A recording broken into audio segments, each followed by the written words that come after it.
আমাদের লোপাতি লোপাতি লোপাতি driving force ছিলেন মা। ক্যামেরাটা সরাও। তো সেই কারণে এত মায়ের মাকে যে এত মানুষ ভালোবাসতেন, গত দুদিনে প্রায় আইসিইউতে ছিলেন, প্রায় সবের লোক দেখে গেছে। আমাদের স্পেশাল পারমিশন করাতে হয়েছিল। আমরা কোথায় মা বেঁচে থাকাকালীন বুঝতে পারি যে এত মানুষ অন্তর থেকে এত ভালোবাসে।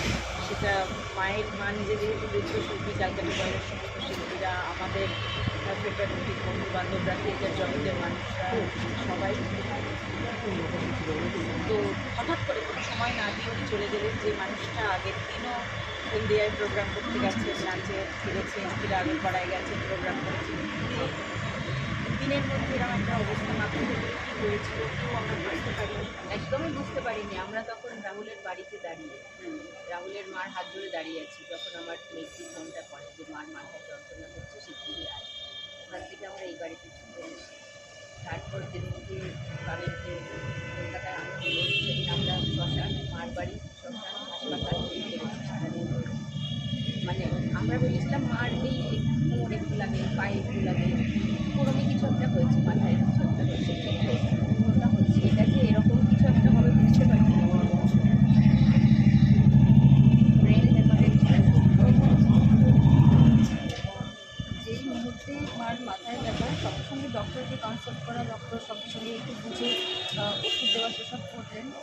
তারপরে কিন্তু সকালবেলা যখন একটু বেশি বাড়াবাড়ি হলো, আমরা নিয়ে গেলাম এমার্জেন্সিতে। ডাক্তার বললেন যে ইমিডিয়েটলি ব্রেনে সার্জারি করতে হবে। ওই যে মা চোখটা বন্ধ করলেন আর খুললেন না, কিন্তু মা সারাক্ষণ হাসতেন। আজকে ভোর থেকে আমরা শুধু ফোনে আর মেসেজে এটাই সবার কাছে পাচ্ছি যে ওই হাসি মুখটা মনে রাখো। হাসি, মা গান শুনলেই নাচতে শুরু করতেন, মা গাছ দেখলেই বলতেন এই গাছটা যন্তর করে বেয়ে আমরা উপরে উঠে যেতে পারি, কুকুর দেখলেই বলতেন আমি ঝাঁপিয়ে সাঁতার কাটবো। বলতেন না, করতেনও সাঁতার কাটতেন। আমরা ভয় পাচ্ছি, মা নাতিদের দিয়ে নিয়ে নেমে গেলেন সাঁতার কাটতে। হ্যাঁ, মানে পুকুর, সমুদ্র, ঝিল, জল দেখতেই ফুল অফ লাইফ। সো সবাই আমাদের এটাই বলেছে, কেউ তোমরা কেঁদো না।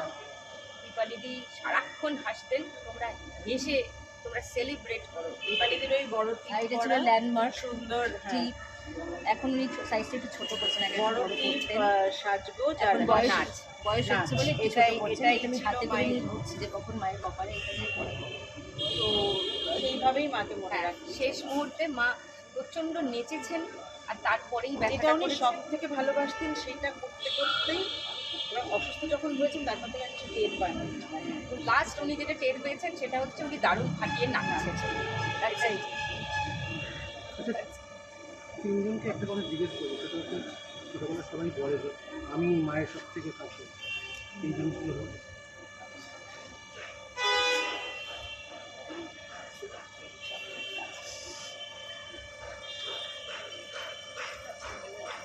Thank you. সবচেয়ে ছোট, তাই মার সবচেয়ে কাছে ছিলাম।